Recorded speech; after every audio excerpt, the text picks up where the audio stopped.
Oh yeah, yeah. There was some knockdown drag out parties at that place. Yes, there were. I slept on that floor several times. I'll step over your unconscious body if you. Raising the dead on a bombed out stage. Bunch of drunk potheads about my age. Mr. Tommy Womack is in the house. Yes. Our next guest is a touring solo singer-songwriter who has played in the bands Government Cheese, The Biscuits, Daddy, and Todd Snider and the Nervous Wrecks. He has several solo records under his belt as well as 3 books. Ladies and gentlemen, Tommy Womack. Drum roll, please.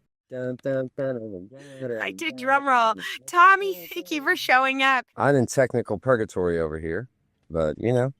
That could be a record title, Technical Purgatory. It's like I have headphones on. I don't know why. I'm not talking to you guys on these headphones. They look good on you. I did serve at 12th and Porter, not at 123. It's too fancy. You did. Yeah, because I moved away a long time ago, but way back in the day, you know. Yeah, like 25 years or something like that. That's what I was telling her earlier. Back when the Cheese, I guess, was breaking up, and Viva was joining the Vegas Cock, because that was a big thing for us. Is when we needed a guitar player. Obviously, Viva is the best guitar player. Yeah, I love the Vegas Cocks. Vegas Cocks were great. I saw you guys a ton of times. What actually made you physically move down here after you'd been playing around here? Was it just a natural thing? Well, it was the consequence of my wife getting a job as a news anchor here in Nashville. She was the 6 and 10 news anchor in Bowling Green, an hour up the road. She heard that there was an opening in Nashville, and I'd been waiting for an avenue for us to get to Nashville. I wasn't going to leave her and go off somewhere, but I was, chomping at the bit to get down here. And, I think she applied for the job in March. It started in April 2nd or 3rd. It was real fast. And Government Cheese just happened to be playing their last couple of weekends of gigs ever. We were breaking up, supposedly. And we did actually break up for a while there. So I moved to Nashville from Bowling Green. My band broke up. Life was just, here's the road. Sharp right. Okay. Whole new life to get used to here. And wound up because Grimey kind of took me under his wing and started taking me around to social occasions and musical occasions. And because of a jam session Grimey brought me to with Will Kimbrough, and Tommy Meyer was on the drums. Suddenly, within 2 or 3 weeks of being in town, I was in another band. We were only together 2 years, but we, by the time we were done, we halfway owned Nashville. We did a record on John Prine's label, and I was just on top of the moon. I was thinking, this is great, and the rug could come out from under you at any minute, which it did in September of '94 when we broke up. Wasn't about a year later that my first book came out. When the Biscuits broke up, I figured, okay, I'll write that book now. I'll just be a writer for the rest of my life. This is it. And so the book comes out in '95, and Brad Jones, the producer who produced the Biscuits records, produced all of Joel Sobiel's stuff, rest in peace, and a ton of other people. He calls me up. He'd heard some of the demos for the second Biscuits record that never was, and he wanted to record me. And it was just, I was thinking, okay, my book's just come out. I'm going to be Tommy the writer. That's what I'm going to be from now on. It's going to be Tom Wolfe, Tom Robbins, and Tommy Womack. It was going to be like that. Yeah, there you go. Good company to be in there. Yeah. Hell. Yeah. And Brad calls me up and says he wants to give me some free studio time. And if it leads to a record deal, then he'll get a piece of the publishing, and that's how we'll do it. And those demos became my first album. Came out, a couple of years later. We worked on it bit by bit. And my son was born on the Sunday, and the record was released on the Tuesday following. So I suddenly, again, life changed instantly, and I didn't tour much or anything for that record. I didn't because, Beth was getting up at 4 a.m. to do the morning anchor spot at Channel 5, and I was the primary caregiver from whenever Nathan woke up to whenever Beth got home. So I couldn't really go on the road. And I was resentful at the time. I'm very grateful now, I got to be a father, I don't know how good I was at it, but he's a good kid. 27 years old, I still think of him as a kid. Wow, 27 years. You remind me of George Carlin if he were a lyricist. Oh, wow. I remember hearing the Class Clown album. My brother got it on 8-track. We're talking about like 1972, 73.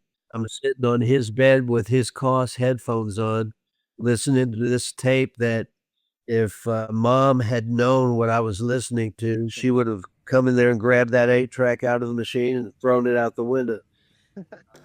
When we spoke to you this last October, it was before Todd Snider had died. One day Todd was with us, and then a week later he's gone. I found out he died that day. We shot the interview, I think, or I was over at Chris's when he died. I knew about a day before the rest of the world knew that he had passed away. All of us, on the inner circle, I guess you'd call it, all of us got phone calls on like the Thursday, I think it was, and then the next day, news broke about it.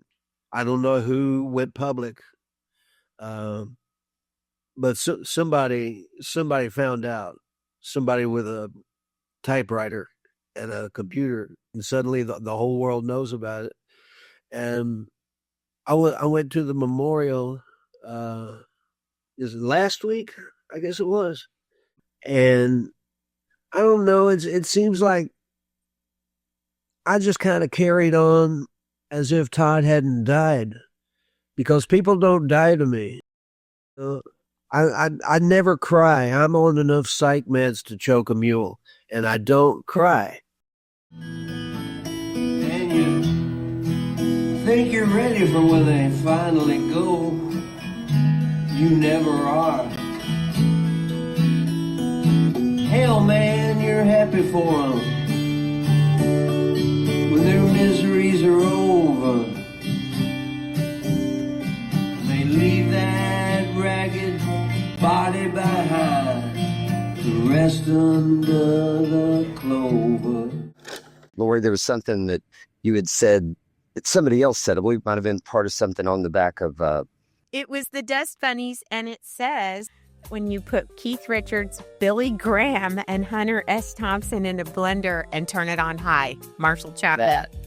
And I said, you know what? You could just say that, because it was that again, that's to me a rich description. And as a writer, I'll just say, I would tip this hat here that we'll pitch Jolton. Y'all, when y'all's in Nashville, make sure and visit Jolton Hardware, Feed, and Pharmacy, where all of our peoples and loved ones tend to play sometime. Okay, there's your Hardware, Feed, and Pharmacy. Another title. Alice's restaurant was very influential, more so than Prime, more so than a lot of people I get associated with, because it's a funny story, and Arlo and me, we kind of have the same sort of accent, until I said creating a nuisance, and they all moved back over to me. We were having fun, smoking cigarettes, and somebody showed me how to play the chord structure to it, which was revolutionary stuff for me at the time. I didn't know you could do some of those things that this person taught me. And so my sister had the record, so I borrowed it from her for life, and I figured out where the capo was going to go on the guitar and started playing along with it. And I can't remember melodies very well, but I can remember words. and I learned the whole thing, all 21 minutes of it, however long. Yeah. Around our little circle in college, I became known as the guy who knows Alice's restaurant. And Nice. I would sit on porches and play it for people. It's a great slice of life. I got that out of it. That's one thing that I got from that song is a slice of life. You know, you write about a person, you write about the drink they were having when you met, you write about what kind of chair they were sitting in, you write about whether it's sunny outside or raining, you know, you write about all the stuff that decorates it, and then up in the middle, like a plant, comes to what you're actually really writing about that person. It's the imagery in writing. Raising the dead on a bombed out stage. And our question is that 12th and Port? Where's the bombed out stage? Is it every bombed out stage? It's so many different stages. The one that I had in my head writing this song was Nick in Birmingham. Nick? Nick, Serious? I know. I've played the Nick many times. I know. Who hasn't, man? Oh my God. Okay, that. Thank you. Because that's all Laura. I said, even though it can apply to all the stages, hell, the end, the exit end's got some lumps. But I said, Tommy, he's a writer. I said, there'll be one that he's writing about. He's got a visual reference that he's using. And I'm not being presumptuous here. This was the conversation she and I had. And leading up to this, which makes it better. Yeah. However, raising the dead on a bombed out stage, bunch of drunk potheads about my age, spewing out rivers of propane language, guitar strangles out love and anguish, the only things that make sense of it all, speed, weed, and alcohol. Where in Kentucky are you from, Steve? I was born in Paducah. Paducah. Mm-hmm. My mother was from Muhlenberg County. My mother was from that part via anyway, and then my dad was from Tennessee. He had come up there from work anyway. What we really consider Western Kentucky. We don't count y'all Bowling Green. Yeah. Well, from the age of about 3.5 to 6 years old, lived in West Paducah next to that airport across the road where that church is. Yeah, Barkley Airport. Yeah, my dad preached that church, and we lived right next to the church in the brand new manse that they had built. Wow. That's my first. Okay. You know, I was born in Sturgis, and then when I was about 3, we moved to Paducah, West Paducah, and I most of my childhood memories, I mean, early memories, all the idyllic shit you remember back then. Yeah. Carefree, everything, you're safe, and the world is wonderful, and everything's brand new. Most of those memories for me are West Paducah. You know, I can remember a whole lot of that stuff, and I wish I could. Maybe I do try to carry a little bit of that in West Paducah with me. Yeah, West Kentucky it's different from the rest of Kentucky. And the rest of Kentucky lets us know you're the redheaded stepchild. Unless you know where you're going in Eastern Kentucky, that's not a thing. It's not a place to wander around in. Yeah, it's truly a different world. It's its own world. It's its own country. But West Paducah, and then obviously when y'all went into town, y'all had to, because there's nothing in West Paducah other than there. There is now. I don't know if you'd been back. Boy, howdy, they have really built it all up. Yeah. Paducah as a river town has that peculiarity, you know. Yeah. And a railroad town too, because we have the shops. In West Paducah, we didn't consider y'all much separate, you know, out there. No, I had my same years as you in Paducah, 3 to 6. I remember the dogwoods, big deal. Me and a little having a dogwood tree. Not as much tongue in cheek on this record as there is in a lot of the Nashville records I've made. I can't put my finger on it. There's definitely something that there's more Lou Reed on that record than there is Hank Sr. or some of whoever, you know. Mm-hmm. It was definitely comes from a different place. Kenny Sewell on drums and Jeremy Chatsky on the bass. And this fella named Wet Dog came in and played piano for about an hour. He laid down the piano on 3 tracks in an hour, and we all went out to lunch. The pizza boy said, "You gotta be tough and Hoboken." He was laughing when he said it, but he wasn't joking. Pizza boy speaks truth, word to the wise. Hoboken bands may be all just little guys, but if you stick it out too far in that town, you'll get it broken. There's a grittiness to a lot of the stuff on there. I've been trying to make the funny stuff and the sad stuff and the angry stuff. I've spent 20 years or more trying to mix all of them into one big stew where you don't know whether to laugh or to cry or hit somebody all at once. If I could get one line, all 3 of those emotions, then it's been a good day. I think on this new record, I found that mixture, and maybe I couldn't have found it if I was at home playing with the same guys I've been playing with for decades. Now I'm playing with two guys, I sort of knew Eric a little bit, not really that much actually. But we wanted to work with each other, and his bandmate in the Del Lords was Scott Kempner, who was also in the Dictators before that and after that. Scott and I met in Nashville. He played around at the Bluebird, and we got to be acquainted, and I gave him a copy of Cheese Chronicles, and he sent me a postcard from Spain a couple of weeks after that saying, "I love this book. How are you?"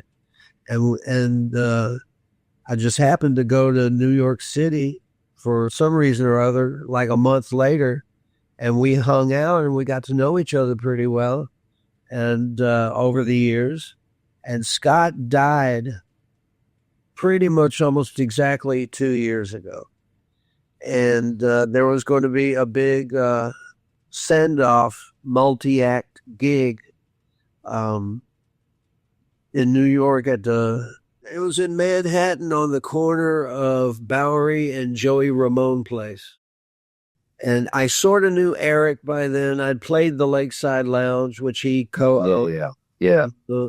I knew him from his records, and but until that night, I flew up to play that gig, and I was the only one who wasn't doing a Scott Kempner song. I was doing my song that he recorded. So I got up there, and that night was the first night that we really hung out and talked a lot.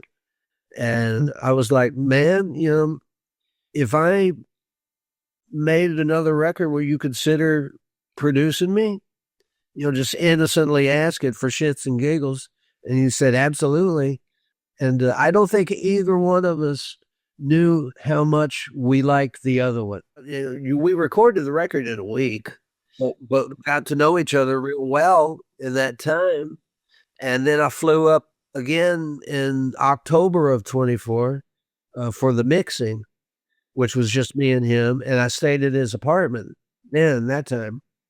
And we talk all the time now. He's a great guy, real sweet guy. And he knows how to make rock and roll records. I love rock and roll, right? That's what he played guitar on. I think he's the lead guitar on all of it. His picture is not on the record cover because he had already left the band.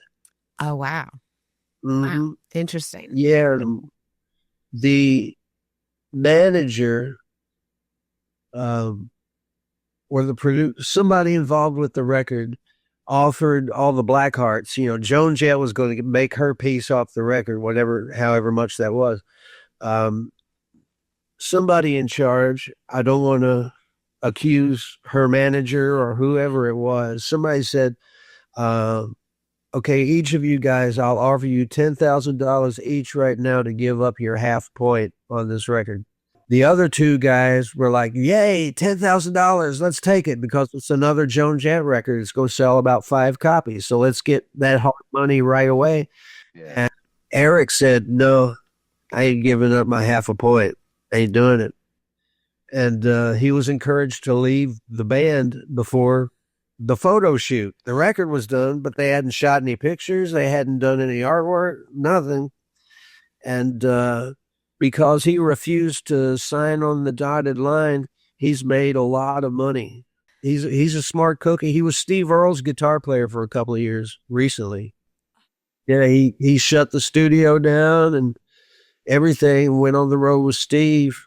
And when you're in Steve Earle's band, you are constantly on the road. Steve likes to play.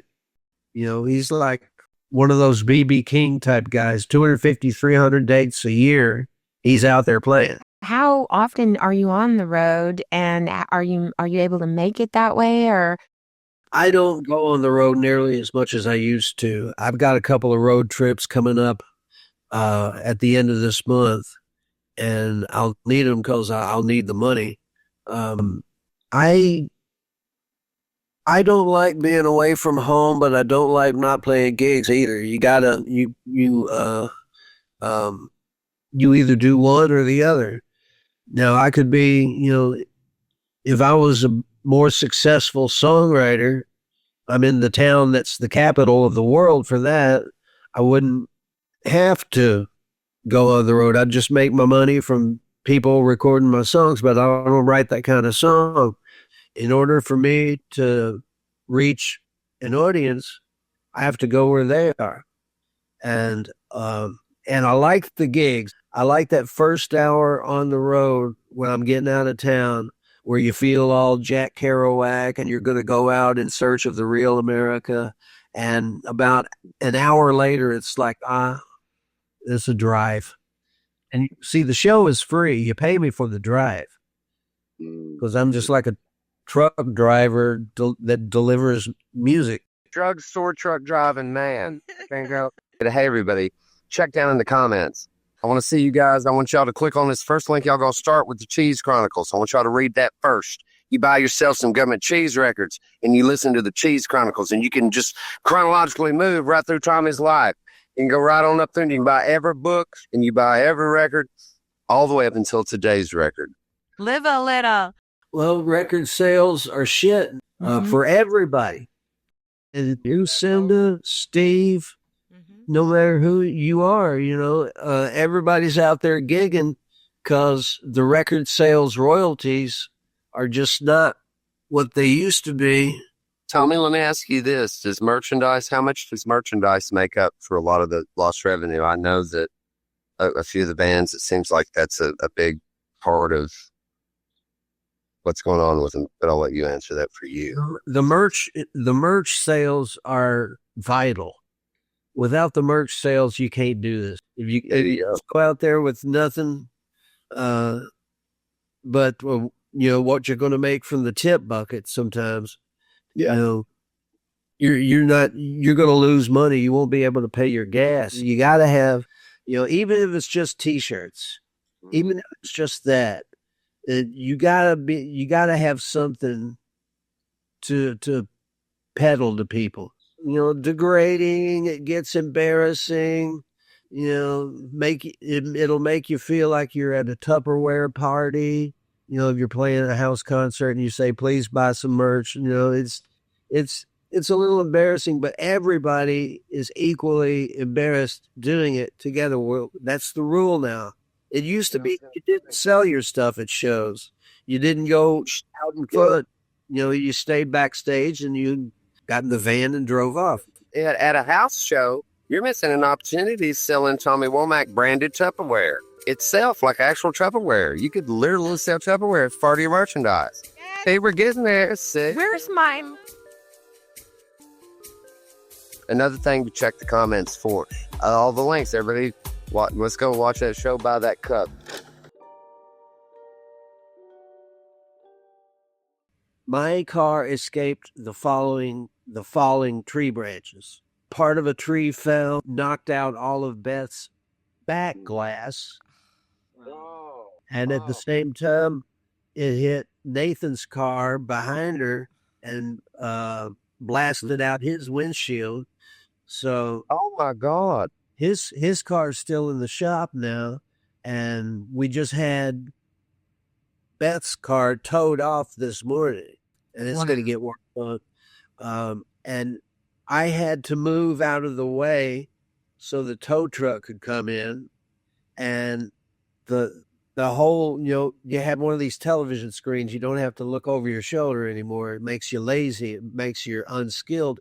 I was watching the television screen, but it's all white outside. There's no driveway. There's just this blanket of snow. And down into the ditch I went. We were staying at Lisa Oliver Gray and Michael Gray's house. Michael Webb, great piano player, he was staying over there too because he had no power.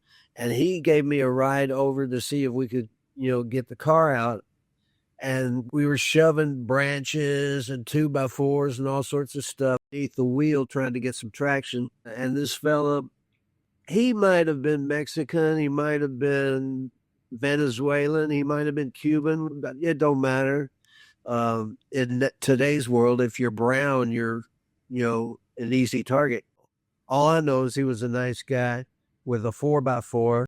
So I try to do something on Facebook, a longer piece, once every couple of weeks or so. Whenever I got something that I can, if it's not a story, maybe I can make a story out of it.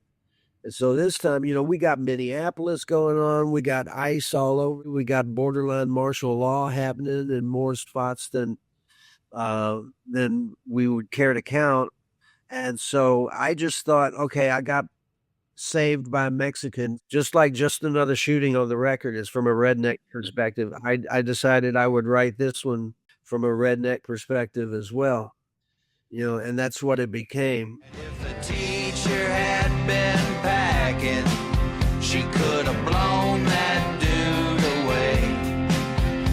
If the teacher had been packing, it would have been just another day. Let me start with making a comment because you brought up George Carlin a couple times, and I wanted to say this, that one of the similarities, one of the things, like the song we were just talking about, there is an element of people that, yes, they are dumb enough. They are not going to get it. They're going to take it literally. They're going to take it wrong. And you're going to wonder to yourself, how can people not get it? Because I struggle with a lot. How do people not get things? But George Carlin's another thing. He's the type of humorist. He pushed the boundaries. Like a lot of people that push the boundaries, that don't really care if they're misinterpreted or not. George Carlin said, do you know if you think your average intelligence, half the world is stupider than you? And that's true. I mean, I'm stupid in a lot of ways because everybody's stupid in a lot of ways. It's just how stupid and how powerful can you risk somebody making decisions on your behalf if they're dumbasses. I don't, you know where I'm going with this, Oh, yeah. I don't have to say no more, And then Laurie ran into something that I don't know if you heard me saying, that writers run into books, and that's called the saggy middle. Constantly, we made it to the middle. We know where we're going at the end, and here we are. Now how do we get from here to here? But I digress. Absolutely. The saggy middle, a lot of my songs, especially the earlier ones, they sag in the middle. Sometimes they sag in the middle and the ending. I used to get real excited my first stanza, and I can hear it now. It's embarrassing on a lot of my early records. I'll hear songs that weren't finished. The first of it's good. The second 2/3 of it just kind of lay there. And once it's on record, once it's out there in people's hands, you can't suck it back into the system and redo it. That's how it is. And so I try to make sure the songs are finished now. Do you think that writing a book has helped you to write better songs? You can go much deeper in detail in a piece of prose than you can in a song. A song has to have sort of an overlapping kind of set out like a table from the very beginning, and it's going to be a really quick meal. We're going to have your attention for 4 minutes, maybe 7 or 8, and so you got to get in there and burn rubber from the very beginning. And that's the one thing that it has in common with the prose is with the prose too, you got to burn rubber from the minute somebody opens up the book and looks at the first page. You got to grab them before that first paragraph is over with, because otherwise they're going to put back down. Songs are the same way in that regard. Past that, they are very different past that. Now that you've said that, I'm just going to see if this grabs here. It says, Here we go. I've always wondered what the world looked like from the back seat of a police cruiser. Now I know. Right now I'm thinking, sweet heaven, that I have a Xanax, marijuana, and wild turkey in my system. Otherwise, I don't think I would tolerate this situation nearly as well as I am right now.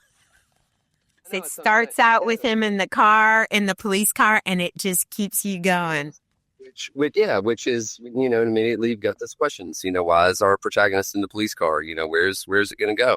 And keeping the pace is another thing, both songs and in fiction or any kind of writing. That's very true, Steve. Be it a song or a book or a magazine article or a pamphlet or a column, don't matter what it is, you got to burn from the first note. Yeah. You got to keep burning. You can't let up after, all this time. If that piece of the puzzle is still really stiff and unnatural feeling, or just not you got to take a knife and cut it out. Or even if your heart is set on it, if it's detrimental to the rest of the piece of work, you got to cut it. You have to kill your darlings, as they say. And you got to keep a rhythm in anything. Here's where songwriting and book authorship do really hook up. They're both music, and you got people, the lines of prose have to form as much of a cadence as the lines in a song. And you can't, people move their lips when they read, even if they're not actually physically moving their lips. When they're reading it, if you have a word that ends with T, in front of the next word begins with T, they run together in your head. And you have to go back and look at it and reread it again to see what the words were. You can't have a word that ends with S in front of a word that begins with S, because it just, little things like that. I try not to have the same word more than once in a paragraph. Word choice important revision. Something I wanted that you pointed out though is, and it took me quite a while when I first started writing songs or writing anything. I was very hesitant with revision. It took me a while to learn to kill your darlings. And I mean, kill every damn one of them if you have to. But revise. Don't be lazy in writing. Don't use weasel words. If you could do it one way, better, do it better. It's that striving. And like you said, once that song then is out there, you can't suck it back and change a word or anything, as bad as you wish you could. Everybody will just remember that one line you didn't like, and then you just, or that's not there. My first draft is all just blithering. Everything, lay it all out there. Type, let it all out. And then I do what I call boil the fat out. I lay it aside. I don't look at it for a couple of days. Then I come back to it and start going through, seeing 2 sentences in a row that say the exact same thing, just in different words. Well, cut which either sentence is weaker out of it. Have you got 2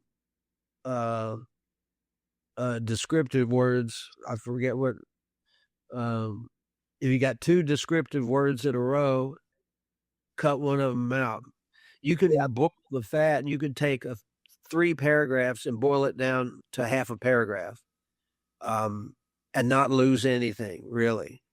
In fact, you gain something. You gain rhythm. You gain speed, and it feels like there's no bullshit in what you're saying, because it just comes at you. How Hunter Thompson was great about that. Oh yeah. Hunter Thompson was brilliant. I think he spent more time on his word choices and his literate values than it looks like, because he's always on the road. He's a reporter, so they hit things real fast, on a deadline.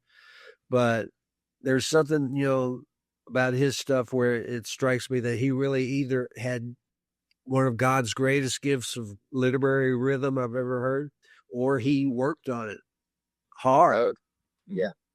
I'd say too that's Kentucky literary tradition, because I posit that a lot of the entire creative nonfiction, Gonzo Journal, all of it, from the writings, some of the earliest writings, all kind of came out of Kentucky, But you're a Kentucky writer too, so there you go. Yeah. Or do you consider yourself a Kentucky writer? I shouldn't be presumptuous.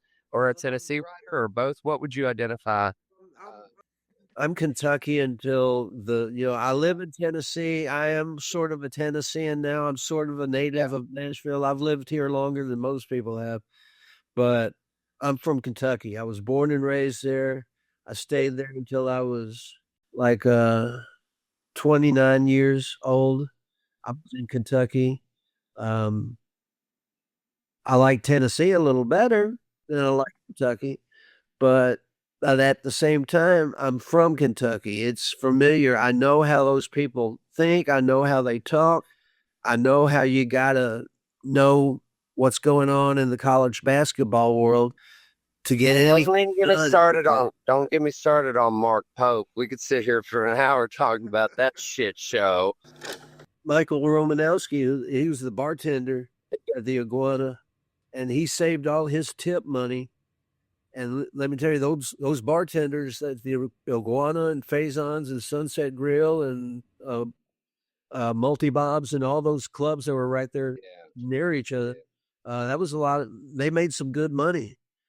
They really did. Earl, Odd, all those guys now. BJ, God, now that all the names are coming back. Sorry, you're up. Yeah.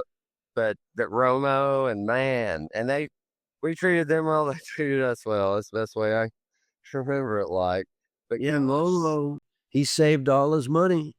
He didn't spend it except on musical gear. He just decided it's time, and he used all that money, moved out to California, and never looked back. And he's mastered several of my records. Michael Romanowski, we all call him Romo, and I see him every Christmas. He comes home with his wife. Visits over Christmas, and we go out and have a cup of coffee together. Emily is her name, charming woman, and we're great friends. Rolo and Grimey lived together, along with and there was a third bedroom that was shared by Joe Elvis. Stayed there for a while. Bobby Bear stayed there for a while. Several people occupied this sort of revolving door bedroom they had. And Grimey and Romo were constants. They were always. Was that over in Sylvan? Did they live over or Centennial? So Centennial is not far from Centennial. Okay. I remember some parties at that house. Oh yeah. There were some knockdown drag out parties at that place. Yes, there were. I slept on that floor several times. I'll step over your unconscious body if you. I'll always remember him there behind the bar at the Iguana. And it's such a.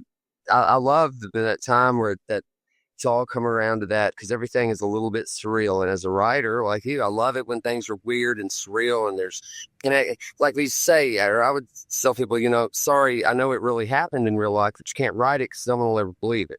It's almost a point where the whole stranger than fiction thing becomes an actual real limitation to writing, because belief has to be suspended in songs or any kind of writing if it's fiction.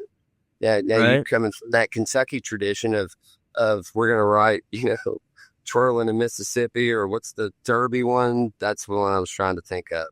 Well, to write the Kentucky Derby piece. The Kentucky Derby is decadent and depraved. There you go. Yeah. And that was one of the first things like that. The whole or King Casey and his Merry Prankster, just that whole tradition of subvert that also gave birth to punk. When Steve stayed in Nashville this last October, when we interviewed you the first time over at Chris Tench's, he was staying at Bear Jr.'s Airbnb. I was sitting out on the porch and he comes up on the bicycle and he looks up there and I'm like, hi. I just knew him as Bobby from the bike shop. I did not know what his last name was. Yeah. He was just Bobby from the bike shop who worked at the bike shop. You know, he had to walk like 3 blocks, I think, to get to work. That's all I knew, was that he was Bobby from the bike shop.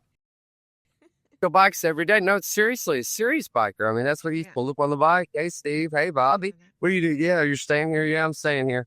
I wanted to surprise you. Yeah, but yeah, still biking, still Bobby, still, and back in the parties. That's probably where I met him, was one of those parties at Grimey's house. Listening to his shows, he's kind of in a similar tradition as you and Todd Snider. And it seems like people are now looking at that because of Todd. You didn't get it from him. You guys obviously came with this all differently together. We came from we drank from the same well, you know, to a certain degree, because we're both good with words. He's better at the honky-tonkin stuff than I've ever been. And I consider myself kind of Todd Snider for eggheads. Nice. All right. It's in the comments, folks. Buy that record. Laurie, back to you. Here's a question for you. What are your thoughts about Taylor Swift? I think she's wonderful. I think she's very talented. She knows what she's doing, and she's known what she was doing since she started, when she was 15, 16, something like that. She found an audience early on, you know, those tweens, Swifties, they call them, I guess.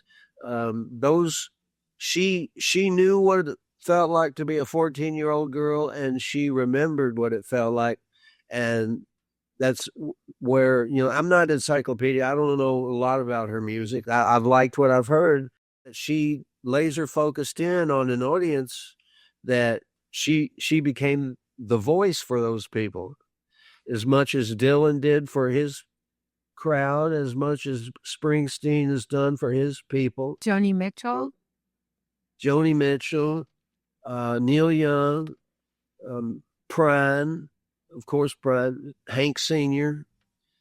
She knows her audience, and she doesn't pander to it. She's just fortunate that she wants to sing about the things that they want to hear about. Now, what do you think about AI? AI can fake a lot of things, but it can't fake humor. I don't mind political posturing during a show, so long as it doesn't become a fist fight or something. I'm not one of those people that thinks, oh, he's an artist, he should just shut up about politics and sing his songs. I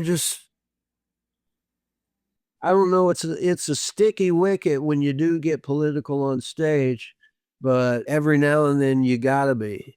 Every now and then you got to do that. Preachers every now and then got to do that. Poets got to do that all the time. You know, and if you're a songwriter, you're a poet to a certain degree, at least a certain degree. Sometimes you're entirely a poet. And poets have no filter. They might rewrite a poem later, but the best ones are the ones that just come out like a flash, like a firebomb that has just been lit and comes at you, a page full of words that hit you hard, whether it's about a falling leaf or the president of the United States. Right, because it was a different world with Jackson Browne back in the day when he was talking politics. It was a completely different world. He took a step off the cliff, man. Jackson Browne staked his whole reputation on it, and he had a career as a hit maker before and totally dropped off the map. But I take my hat off to him. You know, he had courage to do what he did, and he knew he had a platform too. And I think his popularity is again on the rise because people are rediscovering those records. Yeah. Classic Hits Radio plays some of them, and you know, people are he's still a winner. The tradition, Tommy, that you come from, it strikes me that the phrase, he's a poet, he's a picker, he's a prophet, he's a preacher, he's a pilgrim, and Christopherson. I think that Nashville has that. Shel Silverstein, Chris Christopherson. There are writer, poet, songwriters, singers, and we see the tradition. You said you came from a Presbyterian background, and I loved it when you said you got a Kiss record and you brought it home and terrorized your family. Totally. And then I'll ask, as a Jew, what are Presbyterian values? So, ex-Catholic Jew wants to know, I what don't are know the difference between Presbyterianism and Methodism, and Yeah. I don't know. It all boils down to two things. There was a guy named Jesus Presley who once said, "Don't be cruel. Amen. Love one another." That was it. I'm waiting for the punchline, waiting for the sunshine, waiting for the punchline.